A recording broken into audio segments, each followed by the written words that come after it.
Hello, I am back today with another publisher spotlight.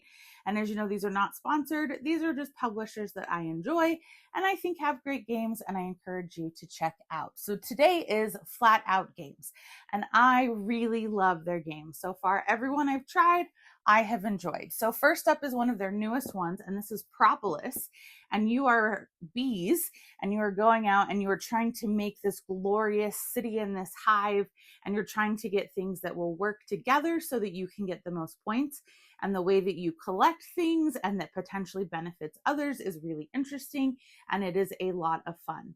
Also, Deep Dive is a game from them I really love, but it is not here. It's at my parents' house because we play it over there. And it is this kind of push your luck. You have these little penguins that are diving down into different levels of the ocean, trying to get better and better rewards. It is a good time. Next up, we have Point City and Point Galaxy. I couldn't decide between the two. This is a trilogy, but these two are kind of tied in my heart for favorite. Point Salad is really straightforward. It's just cards.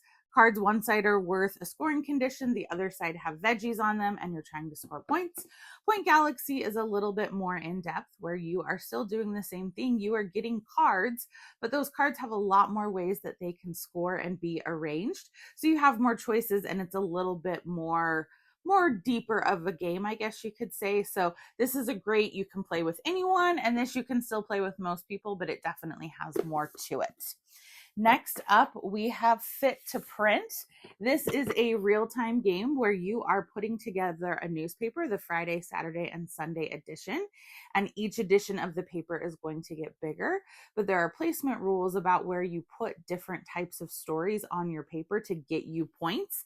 So you want certain variety of stories, you want pictures, you want things like that. So there's a bunch of tiles out in the center, and you're going to be taking them, and then when you're ready to stop taking them, you can't take anymore. They're all sitting on your little desk that you have, and then you are arranging them on the paper, hoping you took the right amount to fill out the paper.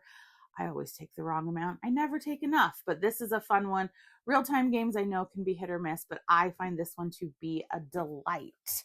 Then we have Verdant. This is potentially one of my very favorite games from them. You have plants and you have spaces in your apartment. As someone who loves houseplants, maybe has a bit of a problem with them, or a solution, I don't know which, this game is great. You are basically working on a 3x5 grid, trying to get things arranged in the way that will score you the most points. And you are drafting 2 items from a row of items that are next to each other.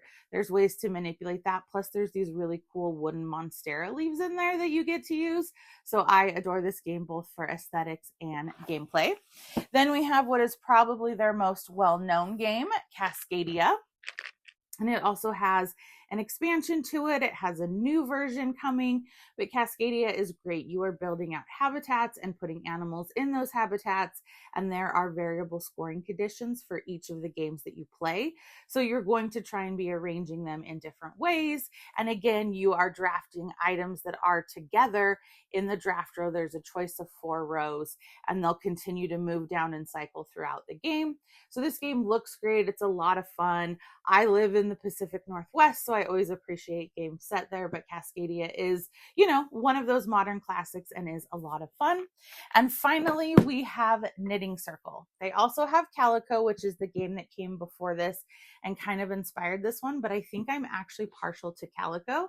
So in Calico, you are moving your player pawn around this rondelle, and you are taking corresponding pieces that are colored bits that you are then going to knit into different projects. So you will have selected project tiles, and they are of varying sizes and colors, and you can only store so many, so you have to build things out, and you're trying to get the most points. And much like in the Calico, things don't always quite work out the way you want to, and you have to get really creative into how you place everything. So those are the games from Flatout Games that I think are great. I have seen some of the ones that they've announced that they have coming.